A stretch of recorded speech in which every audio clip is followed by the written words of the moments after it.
안녕하세요. 저는 막장 드라마에서나 보던 일들을 겪고서 이혼을 하게 되었네요. 사연을 쓰는 지금도 제가 경험한 일이 맞는 건지 싶을 정도로 현실에서 일어나긴 힘든 경험을 했다 싶네요. 경험하지 않았으면 좋았을 일이긴 하지만 이미 일어난 일이니 어쩌겠어요. 이젠 그 경험으로 인해 어떠한 일에도 쉽게 흔들리지 않는 더욱 단단한 사람이 되었다 하고 생각하며 살고 있어요. 처음 남편을 만났을 때만 해도 그런 말도 안 되는 일이 저에게 일어날 거란 생각도 하지 못했는데 처음 남편은 참 다정한 사람이었거든요. 거기에다 성실하기까지 했어요. 회사 동료로 처음 만난 남편은 주변 동료들이 임무와 칭찬을 할 정도로 성실하고 성격 좋은 남자였어요. 저와는 동기지간으로 서로 의지하는 일이 많았죠. 그러던 어느 날부터 남편이 저를 보는 눈빛이 오묘하더라고요. 직장 동료를 보는 눈빛이 아닌 어딘가 모르게 끈적거리기도 하고 느끼하기도 하고요. 이런 제 느낌은 단순히 오해가 아니었어요. 저기, 윤영 씨, 나 윤영 씨 좋아해. 입사했을 때부터 첫눈에 반해서 이때까지 쭉 좋아했어. 그래서 하는 말인데 나한테 기회를 좀 주면 안 될까? 갑자기 고백을 해오니 저는 크게 당황하고 말았죠. 좋은 사람인 건 맞지만 남자로의 매력은 글쎄요. 확 끌리는 것이 없다고 해야 하나? 하여튼 애매했어요. 하지만 남편의 적극적인 구애에 전 생각해보겠다는 말로 기회를 주었고 남편은 저의 곁에서 한결같이 마음을 쏟아주더라고요. 결국 전 그런 남편을 받아주게 되었고 막상 마음을 나누며 마음을 가지다 보니 저 역시 남편에게 푹 빠져 결혼까지 하게 되었습니다. 그렇게 저희는 6년이란 세월을 살아냈어요. 저희 사이엔 아이가 없었는데 의도적으로 가지지 않은 건 아니었고 어쩌다 보니 그렇게 되었더군요. 결혼 4년 차 때까진 자연임신이 되지 않았고 그 후론 병원은 절대 싫다던 남편을 설득해 어렵게 병원 예약까지 했었지만 그 타이밍에 오랫동안 병원 생활을 하시던 시부가 돌아가시며 병원을 가지 못했었어요. 그 후론 어영부영 하다 보니 어느새 결혼 6년 차가 되었더라고요.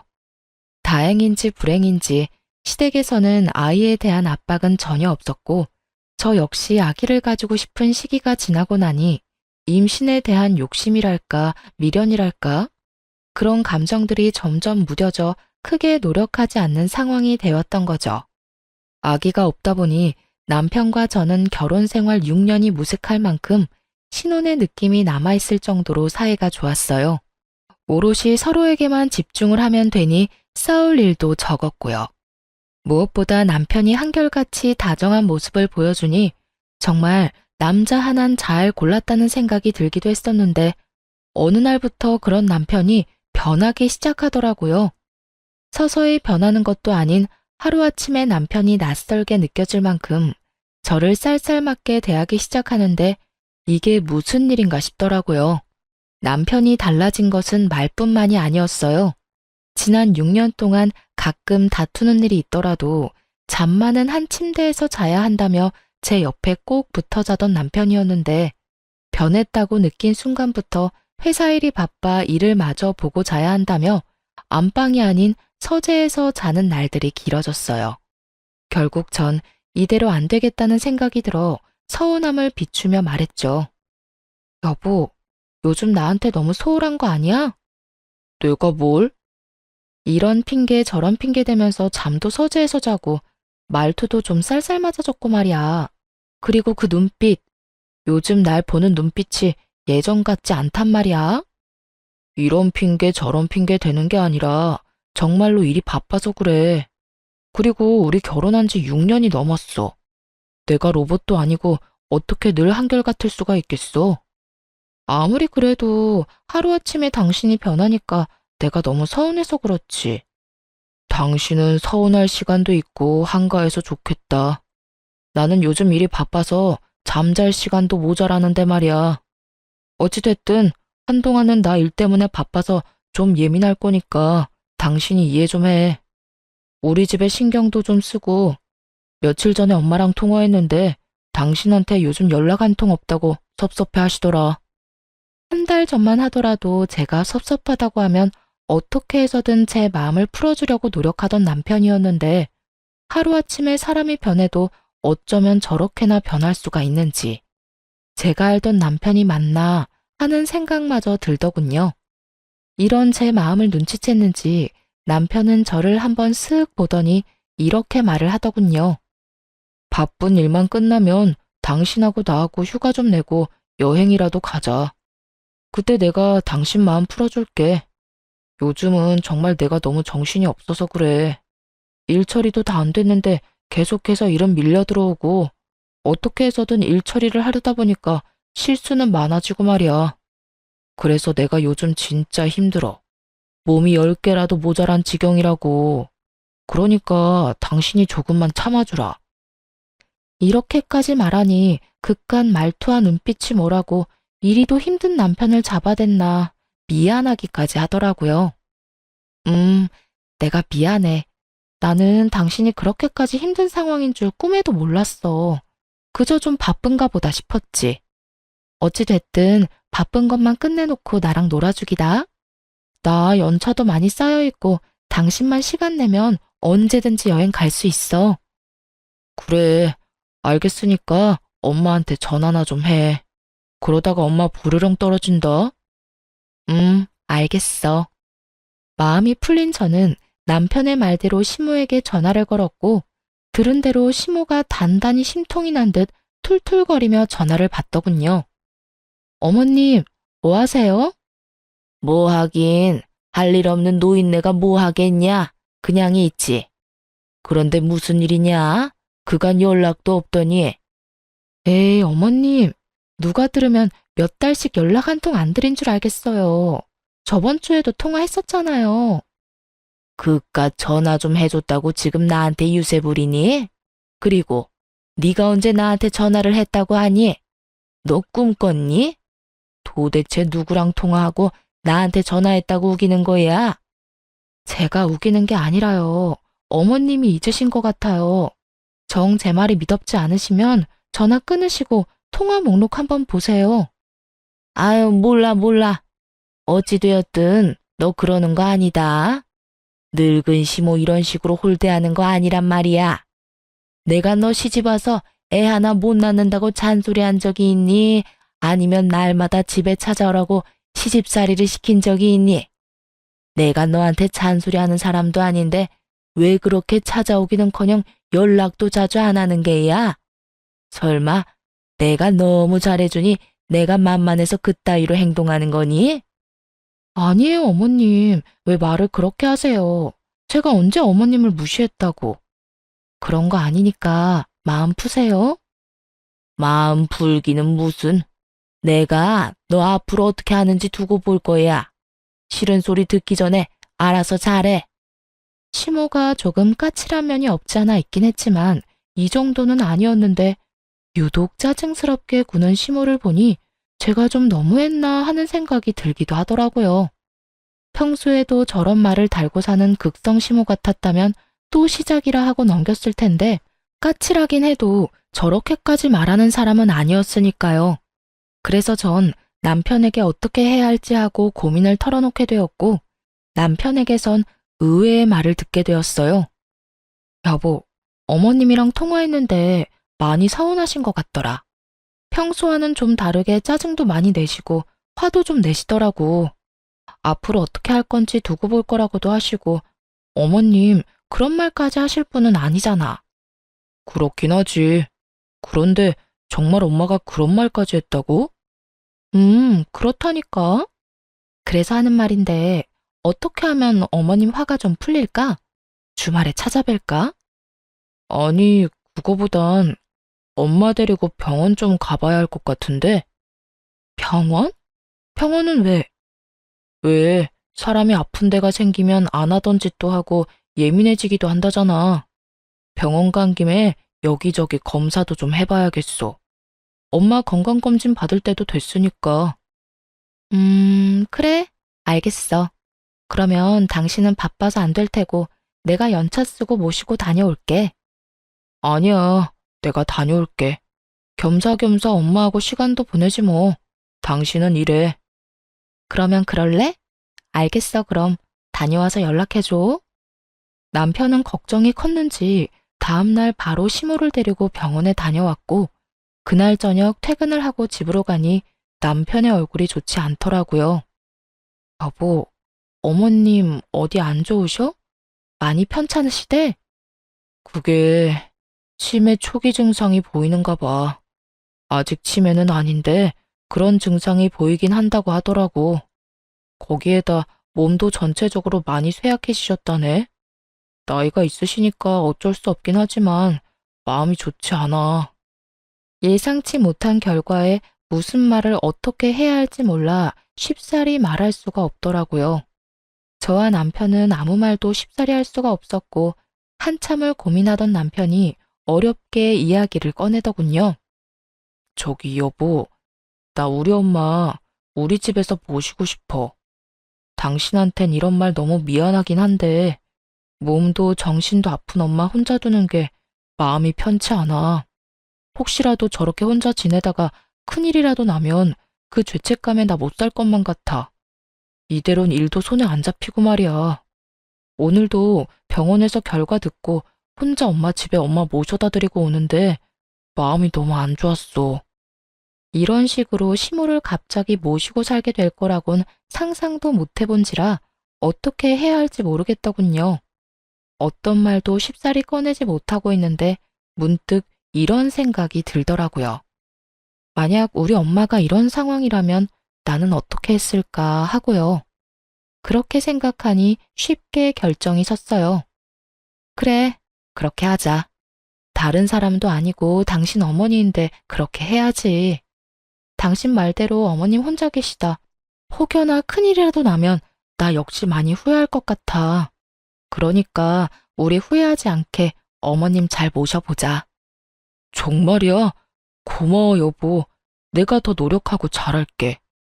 그렇게 저흰 시모를 모시기로 했고 일주일 뒤 남편이 시모를 모시고 오게 되었습니다. 막상 함께 살게 되니 시모의 상태는 제 우려보다 꽤 괜찮더군요. 치매라는 단어가 나와 걱정이 컸었는데 치매 확정이 아니라 초기 증상이 조금씩 보이는 우려되는 상황일 뿐이라 시모는 평소의 모습과 별반 다를 것이 없었어요. 단지 가끔 아이처럼 떼를 부리며 짜증을 내는 일이 종종 있었는데 특히 제가 출근하는 것에 히스테리를 부리곤 하더군요. 처음엔 일주일에 한 번 정도였던 히스테리가 점점 잦아졌고 상황이 그렇게 되자 남편과 상의한 끝에 결국 전 일을 잠시 쉬게 되었습니다. 시모가 너무 싫어하기도 했고 저와 남편이 출근한 사이 시모에게 무슨 일이 생긴다면 애써 시모를 모시고 산 게 무슨 소용이 있겠나 싶기도 했으니까요. 그렇게 전 시모와 보내는 시간이 더욱 많아졌고 출근도 하지 않고 가까이에서 지켜본 시모의 상태는 병원에서 진단받은 것보다 더욱 심각해 보이더군요. 아가, 너 밥 안 주니? 어머님, 아직 11시도 안 됐는데요. 시장하세요. 11시면 밥 먹으면 안 된다는 법이라도 있니? 아니, 그런 게 아니라 아침 드신 지 얼마 안 되셔서. 아니에요. 금방 차려드릴게요. 귀찮으면 귀찮다고 해. 그런 식으로 사람 이상하게 몰아가지 말고. 이런 식의 짜증은 기본이었고 어쩔 땐 물건을 내팽겨치며 소리를 지르기도 했죠. 어떤 날엔 저를 멍하니 보며 도무지 알아들을 수도 없는 말을 중얼거리기도 했고요. 아무래도 전 시모의 증세가 심상치 않다고 느꼈고 그랬기에 남편에게 병원에 다시 가보길 권했어요. 남편은 제 말대로 바로 다음날 시모를 데리고 병원에 다녀왔지만 더 나빠지진 않았다고 하더군요. 증세가 보이는 것뿐이지 큰 충격을 주지 않고 관리만 잘해준다면 괜찮을 거라고요. 하지만 이런 결과와는 달리 시모의 이상 행동은 점점 더 심해져만 갔습니다. 너 왜 날 치매 환자로 몰아가는 거야? 내 아들 말 못 들었니? 난 치매 환자가 아니란 말이다. 아니 어머님, 제가 언제 그런 식으로 어머님을 대했다고 그러세요. 전 그저 화장실을 자주 가시길래 어디 불편하신가 싶어서 여쭤본 것뿐이에요. 탈이라도 나셨으면 약이라도 챙겨드리려고요. 화장실에 왜 가겠어?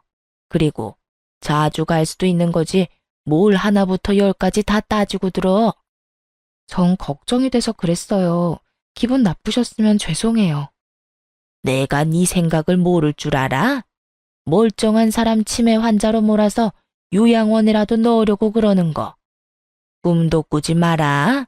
나 아직 멀쩡해. 정말 전 걱정이 돼서 그런 것인데 제 호의까지 이런 식으로 받아들이니 한마디 한마디가 조심스러워지기까지 하더라고요. 거기에다 절 더 미치고 팔짝 뛰게 했던 것은 갑자기 돌변하는 시모의 태도였어요. 조금 전까진 웃으며 저와 대화를 나누다가도 갑자기 돌변해 이년저년하며 욕을 해대니 정말 웃고 있어도 살얼음판을 걷는 기분까지 들더군요. 그러는 와중에 이런 명령도 하더군요. 예, 나 다리에 힘이 없어서 안 되겠다. 오늘부턴 내 목욕도 좀 시켜주거라. 너 이런 거 하려고 회사도 그만두고 쉬는 거 아니니? 그러니까 잔말 말고 오늘부터 나 씻을 때 너도 따라와 들어와서 씻겨다오. 상황이 이렇게 되자 어느 정도 각오를 했음에도 불구하고 점점 지쳐가더라고요. 멀쩡한 시모를 모시고 사는 것도 진이 빠지는 일인데 몸도 정신도 성취하는 시모를 모시고 산다는 것은 생각보다 더욱 힘든 일이었죠. 이런 시모보다 저를 더 힘들게 했던 건 다름 아닌 남편이었어요. 왜 여자들은 그렇잖아요. 시댁일이든 집안일이든 그게 뭐든지 간에 힘든 일이 있을 때 남편의 따뜻한 말 한마디만 해준다면 그것을 위안 삼아 또 힘을 내곤 하잖아요. 하지만 남편은 고생하는 저를 보며 따뜻한 말 한마디를 하기는커녕 저와 눈만 마주쳤다 하면 짜증을 내는 것은 일쑤였고 집안일조차 하나도 돕지 않더군요.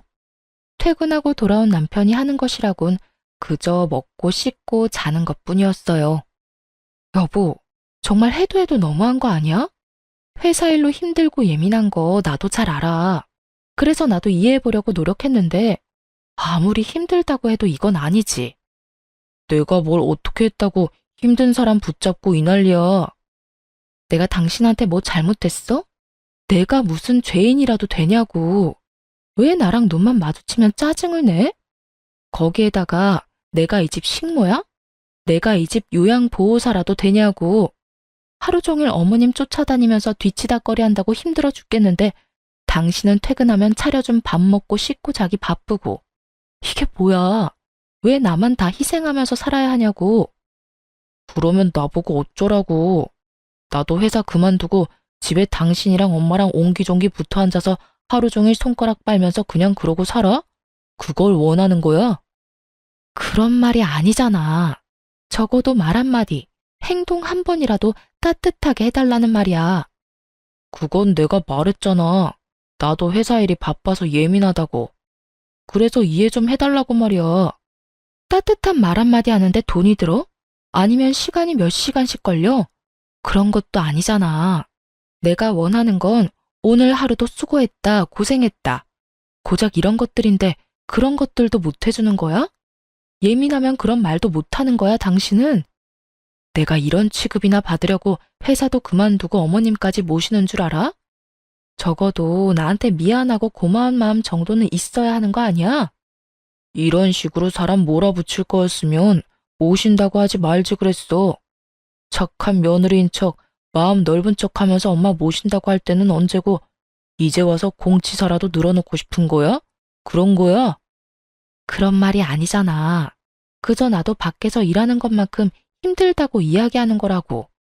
그 힘듦 속엔 당신의 무관심이 크다고 말하는 거고. 그렇게 힘들면 엄마 나가라고 해.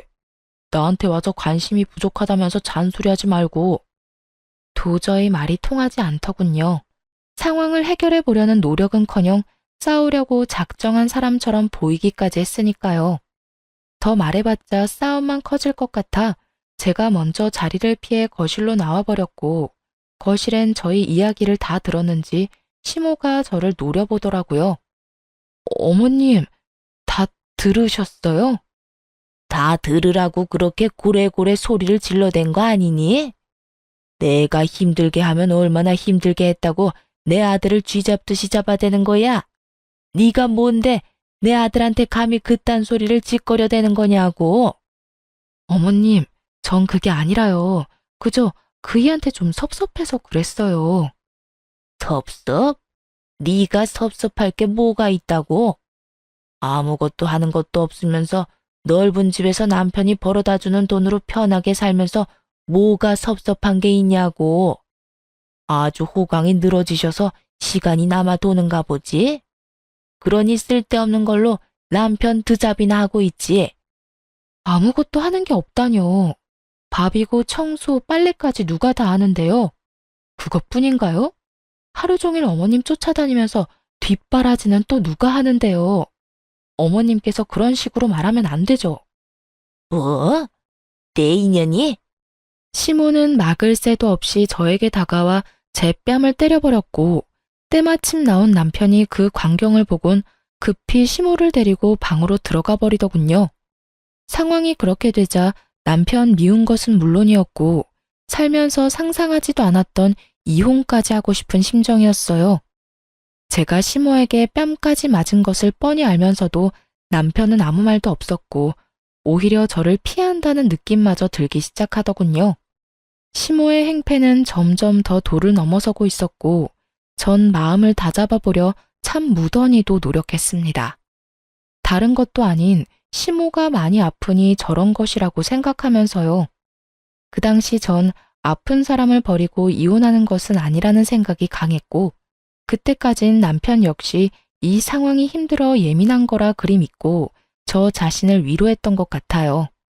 그것이 얼마나 바보 같은 자기 세뇌였다는 것을 알게 된 건 얼마 지나지 않은 어느 날이었어요. 그때쯤엔 제가 남편에게 시모에 대해서 하소연이라도 하면 남편은 앵무새처럼 이런 말만 반복하고 있었어요. 엄마가 아파서 그래. 치매라잖아. 그 정도는 우리가 이해해줘야지. 그리고 치매 환자가 그 정도면 양호한 편 아니야? 드라마에서 보면 벽에 똥칠도 하고 그러더라. 그런 거에 비하면 우리 엄마는 양반이지. 그러니까 이왕 병시중 하기로 한 거 당신이 좀 더 마음 넓게 쓰고 이해 좀 해. 이해하라는 것도 한두 번이지. 시모는 매번 몸이 아프고 치매 환자라는 이유로 골탕 먹이려고 환장한 사람처럼 매번 다른 방법으로 저를 괴롭히잖아요. 그런 저에게 돌아오는 말은 그저 네가 좀 이해해라. 정말 그날은 참을 수가 없더라고요. 그놈의 이해! 내가 언제까지 이해만 해야 하는데? 당신도 봤으니까 알 것 아니야. 아무리 어머님이 아프다고 해도 이건 너무하잖아. 아니, 그런 어머님보다 당신이 더 너무한다는 생각은 안 해봤어? 내가 그렇게 힘든 거 뻔히 알면 당신이라도 날 도와야지. 어떻게 매번 이해하라는 말만 할 수가 있어? 당신이 한번 당해봐. 이해하라는 말이 나오는가? 그간 서러웠던 감정이 한 번에 복받쳐 오른 저는 그대로 집을 나가버렸고 동네 한 바퀴를 돌며 마음을 정리했어요. 나는 할 만큼 했다. 이대로는 더는 안 되겠다고요. 시모보다도 남편에 대한 실망이 더 컸던 터라 우리 사이엔 이혼밖에 다른 해결책은 없다고요. 그렇게 생각을 정리한 뒤 집으로 돌아갔고 집으로 들어가니 거실에 아무도 없더라고요. 신발은 있는데 사람은 없고 다들 어디에 있나 싶어 방으로 걸음을 옮기던 그때였어요.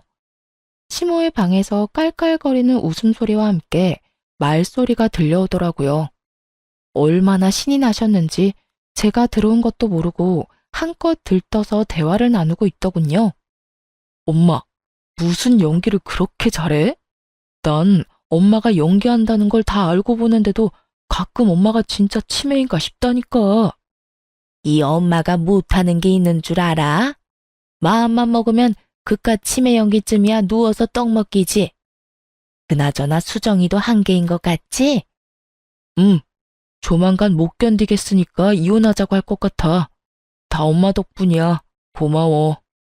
고마우면 재혼해서도 엄마한테 잘해. 알겠어? 그럼. 그렇지 않아도 혜미가 엄마가 여러모로 고생 많이 한다고 결혼하고 나면 엄마한테 진짜 잘할 거라고 했어. 혜미는 얼굴도 예쁜 것이 말까지 어쩜 그렇게 예쁘게 하니? 거기에다 능력까지 좋다며? 그 혜미가 사는 아파트도 자기 명이라고 했나? 아파트만 있는 줄 알아? 혜미 걔 부모님 돌아가시면서 남겨준 유산도 많고 건물도 있다고 하더라니까. 돈도 돈인데 나 혜미 정말 사랑해. 혜미도 날 진심으로 사랑하고. 그러니까 그 어리고 돈 많은 애가 얼마든지 기다릴 테니까 이혼만 하고 돌아오라는 거 아니겠어? 우리 아들 능력도 좋지. 어떻게 그런 여자를 다 만났대? 진짜 캠이랑 결혼했으면 이런 고생 안 하고 얼마나 좋아. 에이, 엄마. 이제 와서 그런 후회해봤자 뭐해? 그런 생각할 시간에 어떻게 하면 저 찐득이 떼어낼지 고민이나 더 해봐. 나도 저 진드기한테 매몰차게 구는 것도 하루 이틀이지. 이제 왜 그렇게 모질게 대하냐는 말에 변명거리도 생각이 안 난다고. 나라고 다른 줄 아니? 조금만 괴롭히면 금방 두 손 두 발 다 들고 당장이라도 이혼한다고 할 줄 알았더니 애가 독해도 어쩌면 저렇게 독할 수가 있는지. 그러게 말이야. 나도 이렇게나 독한 여자인 줄 꿈에도 몰랐다니까. 빨리 좀 그 입에서 이혼 소리 나오게 할 방법 없을까? 스스로 걸어 나가야 위자료 한 푼이라도 더 아낄 텐데. 그렇지 않아도 이번엔 머리털을 죄다 뽑아놓을까 싶다. 그때 네가 말리지만 않았더라도 머리털을 다 뽑아놓고 제발 이혼해달라고 빌게 만들 수 있었는데 그때 왜 말린 거야 도대체? 그땐 갑자기 엄마가 손찌검까지 하니까 나도 놀래서 그랬지. 넌 그게 문제야. 착해 빠져서는 이번엔 절대 나서지 마. 알겠어? 내가 완전 치매 중증 환자처럼 미친 척하면서 난리 한번 부려줄 테니까 말이야. 알겠어. 엄마 고마워. 내 남편이 외도를 저지르고 있다는 것도 충격적인데 새 여자와 새 살림을 차리기 위해 계획적으로 저를 괴롭히고 있었다는 사실을 듣는 순간 다리에 힘이 다 풀리더군요. 아들의 외도를 말리기는커녕 위자료까지 아껴주며 이혼시키려고 나서서 돕는 시모라니 그 역시 과히 충격이 아닐 수 없었습니다. 제가 충격에 빠진 사이에도 두 사람의 웃음소리는 끊기지 않았고 전 그런 두 사람이 저의 존재를 눈치채기 전 재빨리 다시 밖으로 나와버렸어요. 밖으로 나와 하염없이 걸으며 아무리 생각해도 하늘이 도왔다는 생각을 지울 수 없더군요.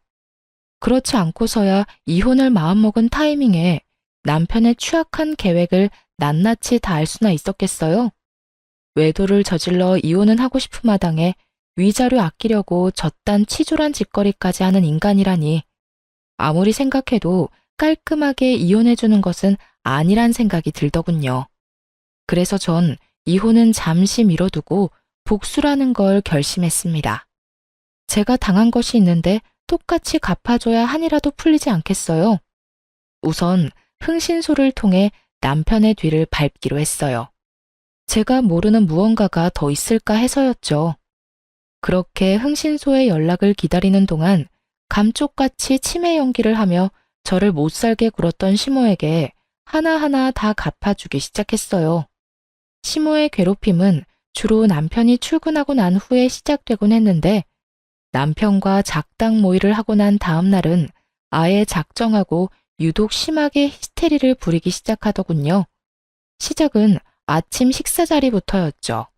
어찌 된 게 넌 시집 온 지가 언젠데 간 하나 똑바로 못 맞추니? 너 내가 아픈 환자라고 일부러 이딴 식으로 만드는 거니? 네가 병수 발드니까 이딴 음식 줘도 찍소리도 하지 말고 주는 대로 처먹으라고. 평소 같았으면 저 말에 혈압이 올랐을 테지만 뒤 꿍꿍이를 알고서 보니 진상 손님 같은 시모가 어쩔 땐 귀여워 보이기까지 하더군요. 얼마나 애 같았으면 아침 대바람부터 맛있다고 밥을 두 그릇이나 비우고 간 남편과 똑같은 반찬을 먹고도 젖단 말이나 짓거리나 싶어서요.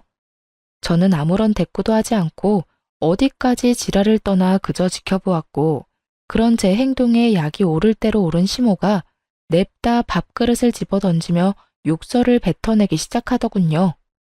이년이 지금 나를 무시해? 감히 시어미가 이야기하는데 대꾸 한마디 않고 앉아서 밥이나 처먹고 있고. 너 그딴 행동은 어디서 배운 게야? 니년 오미아비가 그딴 식으로 알려주디? 그 순간 잘 됐다 싶더군요. 어떻게 대갚아주면 속이 후련할까 고민스럽던 찰나에 이렇게나 판을 깔아주니 마다할 이유가 전혀 없었죠. 전 지랄 발광을 해대는 시모를 빤히 보다 식탁 위에 올려진 그릇들을 하나도 남기지 않고 그대로 다 던지고 없고 그야말로 미친년처럼 날뛰어 주었어요. 그리곤 깜짝 놀란 토끼 눈을 한 시모에게 이렇게 말해 주었습니다. 어머님, 앞으로 남은 여생 몸 성히 지내고 싶으면 이딴 추태는 부리지 마세요. 저라고 이때껏 성질 없어서 다 받아주면서 참고 산 줄 아세요? 다 가정 지키고 아픈 어머님 불쌍해서 참아준 건데 계속 이딴 식으로 굴면 저도 못 참아요. 너, 이젠 협박까지 하니? 너 내가 가만둘지 알아? 우리 아들이 널 가만둘지 알아? 내가 우리 아들한테 다 말해줄 거야. 너 이 집에서 내쫓고 말 거라고. 말은 이렇게 했지만 시모는 겁에 잔뜩 질린 듯 했고 소리를 지르며 방으로 도망치듯 들어가 버리더군요. 시모가 방으로 들어간 후 얼마나 지났을까요? 출근한다며 나간 남편놈이 회사까지 내팽개치고 집으로 뛰어들어오더군요. 한눈에 봐도 잔뜩 화가 난 얼굴을 하고서요. 당신 미쳤어? 엄마가 음식이 입맛에 안 맞아 투정 좀 부릴 수도 있는 거지. 아무리 그렇다고 며느리가 밥상을 없는다는 게 말이나 돼? 그것도 아픈 시어머니를 상대로. 당신이야말로 너무한 거 아니야? 어머님한테 무슨 말을 어떻게 들었는지 모르겠는데 당신이 방금 말한 것처럼 어머님 지금 아프셔. 몸도 아프시지만 정신도 아프시다고. 그런데 그런 어머님이 하는 말을 고지곳대로 듣고 믿는 거야? 치매 환자 말은 알아서 걸러들어야 하는 거 아니냐고.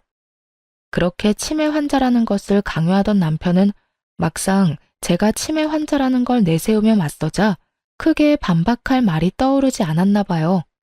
나오는 대로 짓거리며 어떻게 해서든 저를 이겨먹으려 애쓰더군요. 아무리 치매 환자라고 해도 아예 없는 말을 했겠어. 당신이 무슨 짓을 했으니까 엄마가 전화로 울고불고 했다는 거 아니겠냐고. 여보, 아예 없는 말을 있는 말처럼 하니까 치매 환자라고 하는 거야. 기억이 깜빡깜빡하고 현실인지 꿈인지 구분도 되지 않고. 그런 증상들이 심해지면 치매 전문 요양병원으로 보내기도 하고 말이야. 그래서 하는 말인데 어머님 이제 병원으로 모시자. 요즘 어머님 상태가 점점 더 심해지는 것 같아서 그래. 내가 최선을 다해서 한시도 떨어지지 않으려고 노력하긴 하지만 내가 기계도 아니고 매 순간 어머님만 보고 있을 수는 없잖아. 혹시나 내가 잠시라도 못 보는 사이 어머님 크게 다치기라도 하면 어떻게 해? 요양병원? 병원은 무슨 병원이야. 그런 데는 아픈 사람들이 가는 곳이잖아. 제대로 걷지도 못하고 정말 정신 나간 사람들이 가는 곳. 여보, 당신 엄마 다리에 힘없어서 나한테 목욕 수발도 받고 있고 정신도 아파. 잊었어? 그래도 요양원은 안 돼. 그래, 당신이 싫다고 하면 하는 수 없지. 하여튼 여기서 상황이 더 안 좋아지면 요양원 알아볼 테니까 그런 줄 알아. 나 좀 피곤해서 그러는데 어머님이 엉망으로 만든 거 당신이 좀 치워.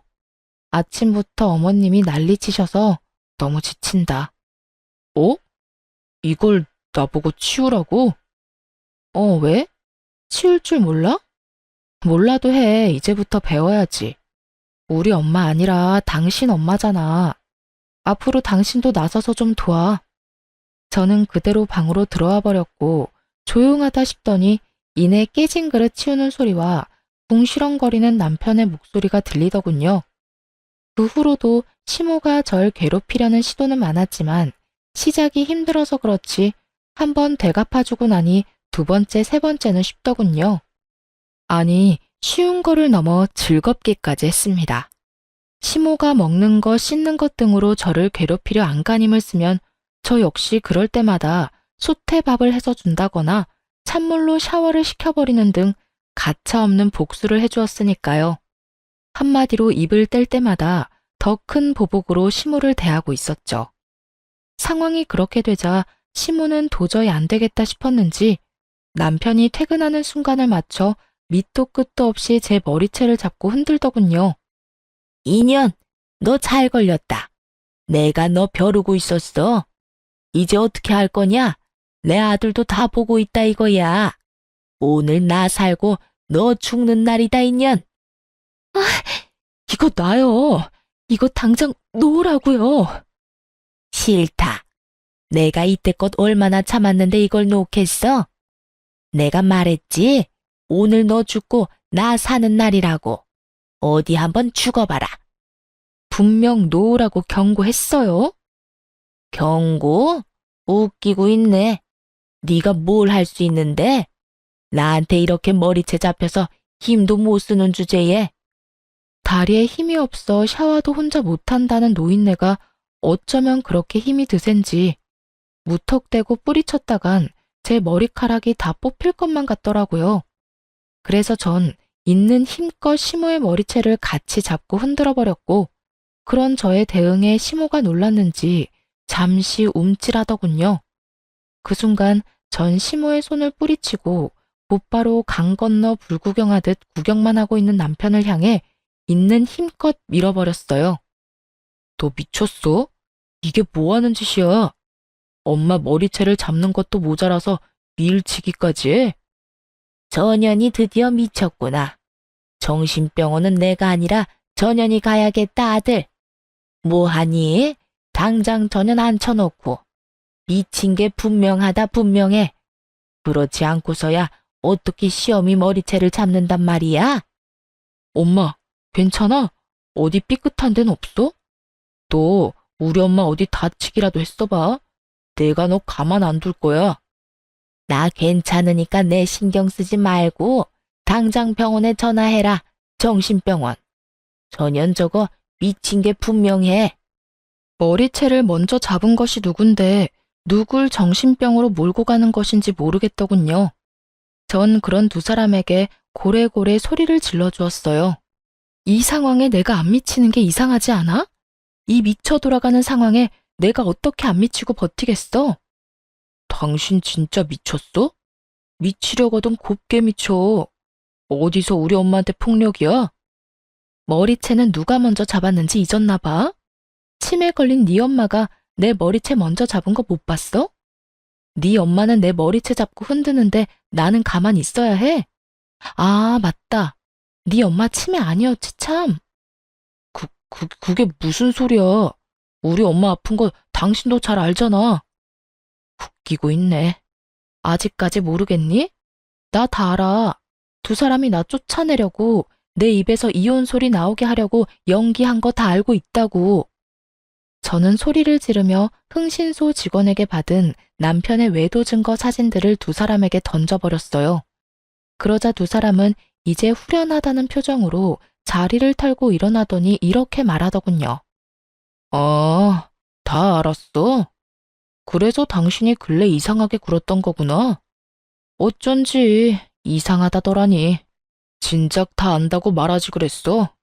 아, 차라리 잘 됐어. 우리 이혼하자.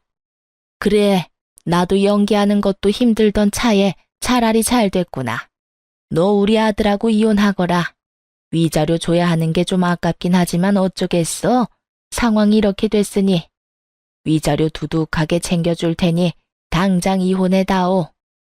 어찌나 당당한지 모르는 사람이 보면 제가 외도를 저지른 것인 줄 알겠더라고요. 그 어미의 그 자식이라고 짓고 있는 표정마저 똑같은 것이 누가 더 인간 쓰레기인지 우위를 다투기 힘든 지경이었어요. 참 뻔뻔하기도 하다. 모르는 사람이 보면 내가 바람이라도 피운 줄 알겠다. 어쩌다 이렇게까지 인간 말종이 됐니? 그렇게 돈이 좋았어? 아니면 새로운 여자가 좋더니? 돈도 좋고 새로운 여자도 좋았지. 말이야 바른 말이라고. 당신한테 돈도 많고 얼굴도 잘생긴 젊은 남자가 이혼하고 오라고 하면 당신 같으면 안 흔들릴 자신 있어? 당신도 마찬가지야. 사람 마음 다 똑같다고. 아, 다 됐고. 그래서 이혼할 거야, 말 거야? 그래, 하자, 이혼. 그런데 당신 말처럼 쉽게 할 수는 없을 거야. 나 당신 말고 당신 엄마, 그리고 상간녀 소송까지 다 할 거니까. 그리고 재산도 크게 한몫 뜯어낼 테니까 각오하는 게 좋을 거야. 저 역시 시모에게 보복은 할 만큼 했고, 더는 그런 인간들과 한 지붕 아래 살고 싶지도 않았기에 이혼을 통보하고 그 집을 나와버렸습니다. 생각보다 이혼 진행이 길어졌지만 결과는 제 생각보다 더 좋게 끝이 났습니다. 판결이 나던 날 얼마나 후련하던지. 법원 앞에서 크게 웃었던 기억이 아직도 생생하네요. 이혼이 끝이냐고요? 그럴 리가요. 그깟 위자료 좀 받았다고 제가 그리도 크게 행복하게 웃었을까 봐요.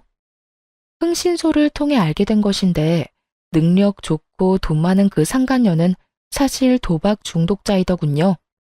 손모가지를 잘라내야 끊을 수 있는 것이 도박이라는 말이 있을 만큼 상간녀는 그 명성에 걸맞게 죽은 부모에게 상속받은 재산을 다 말아먹어가는 와중에도 도박을 하고 다니고 있더라고요. 건물과 집 담보로 대출을 한도 끝까지 받아 말아먹은 것은 기본이었고, 저에게 준 위자료도 마지막 티끌까지 모아준 것이었어요. 이러한 사실을 전혀 알지 못했던 전 남편은 상간녀를 만나오며 돈까지 빌려준 상태였고, 상간녀는 그 돈마저 다 날려버린 후였습니다. 이러한 사실은 이혼 소송이 마무리될 때쯤에 다 밝혀졌는데, 이혼만 하면 인생 역전이라고 기대했던 남편놈이 사실은 상간녀가 허울 좋은 빈털털이라는 걸 알고 좌절하던 모습이 얼마나 통쾌했는 줄 모릅니다. 그것뿐인 줄 아세요? 제 앞에서 창피한 것도 모르고 시모와 합세해 상간녀를 잡아대더군요. 이 년이 다 너 때문이야. 돈도 없는 년이 어디서 내 아들을 깨어내서 이 사기꾼 년, 이 나쁜 년. 내 돈 내놔. 내 돈 내놓으라고. 그게 어떤 돈인 줄 알고 도박으로 날려먹어. 이 도박쟁이 년아. 이거 놔. 이거 왜 이래? 내가 돈 빌려달라고 했어? 돈 필요하다니까 묻지도 따지지도 않고 준 게 누군데 이제 와서 난리야. 그리고 내 돈 가지고 내가 뭘 하든 너희가 무슨 상관이야? 이거 놔. 지금 안 놓으면 나 두 사람 신고할 거야? 이 년이 뭐라는 거야? 누가 누굴 신고해? 너야말로 내 아들 돈 빼먹은 걸로 신고당할 줄 알아. 사기죄로 신고할 거라고. 그 후론 보지 않아도 뻔하시죠? 상간녀는 폭행죄로 두 사람을 신고하고 두 사람은 상간녀를 사기죄로 신고하고 개판도 그런 개판이 또 없더라고요. 어찌되었든 저의 위자료와 재산 분배는 무리 없이 만족스럽게 잘 받게 되었고 한동안은 그 인간들을 잊고 살았어요. 이따금 떠오르지 않았다면 거짓말이겠지만 한풀이는 다 해서 그런가 속 시원히 이혼하고 나니 후회가 된다거나 생각이 난다거나 그렇지는 않더라고요. 그렇게 지내면서 염치라는 게 있다면 저를 찾아오지 않겠거니 했는데 정말 염치라고는 없는 시모가 거짓골을 하고 회사까지 저를 찾아왔더라고요. 무슨 일이세요? 아가, 잘 지내니? 안부나 물으려고 여기까지 왔을 리는 없고 저 바쁘니까 할 말만 하고 가세요. 그게 너랑 헤어지고 우리 아들 폐인이 돼버렸다. 일도 안 하고 집에 틀어박혀서 인생 말아먹은 인간처럼 술만 마시고 있다. 그래서요? 그래서 저보고 어쩌라고요? 그래서 하는 말인데 그동안의 정을 생각해서라도 내 아들하고 다시 살아주면 안 되겠니? 사람 하나 살리는 셈치고 다시 재혼 좀 해주려무나. 내가 이렇게 용서를 구하마. 내가 다 잘못했어. 네가 다시 돌아와 주면 우리 아들이 다시 예전 모습으로 돌아와 줄 것 같아서 그래. 그러니까 제발 좀 도와다오. 이러면서 울고 불고 비는데 불쌍하기는커녕 역겹다는 생각만 가득했어요. 아무리 염치가 없어도 그렇지 어떻게 이딴 부탁을 할 수가 있는 것인지. 이건 눈물 나는 모성이 아니라 구역질 나는 욕심과 이기심이란 생각밖에 들지 않더군요. 이제 와서 울고불고 매달리면 제가 불쌍하게 여길 거라고 생각했나 본데, 이봐요 아줌마. 지금 아줌마가 하는 행동 엄청 역겨운 거 알고 있어요? 네가 그렇게 말한다 해도 내가 할 말 없는 거 잘 안다. 그런데 내가 오죽했으면 너한테 와서 이러겠니? 정말 너밖에 없어서 그래. 폐인 된 내 아들 다시 인간 구실하게 만들 사람은 아무리 생각해봐도 너밖에 없어서 이런다고. 그러니까 부탁 좀 하마, 응? 아줌마 아프다고 친자식도 안 하는 병수발 다 들던 나한테 아줌마 아들하고 아줌마가 어떻게 했는지 잊었어요? 정말 치매라도 걸린 거야, 뭐야? 나한테 이럴 시간에 병원이나 가보세요. 보아하니 정말 치매라도 찾아온 것 같으니까. 그러지 말고 아가야. 그땐 내가 욕심에 눈이 멀어서 너한테 그런 짓까지 했었지만 지금은 반성도 많이 하고 네 소중함도 깨달았단다. 그러니까 제발 돌아와 주렴. 네가 돌아만 와준다면 네가 나한테 한 만큼 너한테 잘 대해주마. 정말이야. 제발 내 아들 좀 살려다오. 아줌마, 내 말 잘 들어요? 아줌마 아들은 아줌마가 살려내요. 아무 상관도 없는 나한테 와서 이러지 말고. 있을 때 잘하지 이제 와서 구질구질하게 이게 뭐 하는 짓인가 몰라. 한 번만 더 찾아오면 경찰에 신고할 테니 그런 줄 알고 얼른 가세요. 어떤 말을 해도 요지부동이던 시모는 경찰을 부른다는 말이 나오고서야 허겁지겁 돌아가더군요. 경찰이 무섭긴 했는지 그 후론 찾아오는 일도 없었고요. 저는 이혼하고 6개월이 지났을 때 다른 새로운 출발을 위해 다른 지역으로 이사를 했어요. 회사는 아예 사표를 내버렸고요. 요즘은 여기저기 다니며 휴식을 취하고 있습니다. 배신감이 크기도 했고 지치기도 해 새로운 날들을 위해 재충전을 하는 시간을 갖기로 한 것이었죠. 이런 결정을 내리기 전까지 고민이 많기도 하고 걱정도 많았는데 막상 쉬니까 너무 좋은 거 있죠? 무엇보다 여기저기 다니다 보니 마음의 여유도 생기는 것이 역시 잘한 선택이다 싶네요. 결혼을 하게 되며 조금이라도 더 잘 살아보려고 악착같이 아끼고 애쓰며 살았는데 이제 와서 생각해보니 그런 것이 다 무슨 소용인가 싶어요. 당장 내일 일도 모르는데 먼 미래를 보며 지금 이 순간을 놓치고 사는 게 맞는 일인가 싶기도 하고요.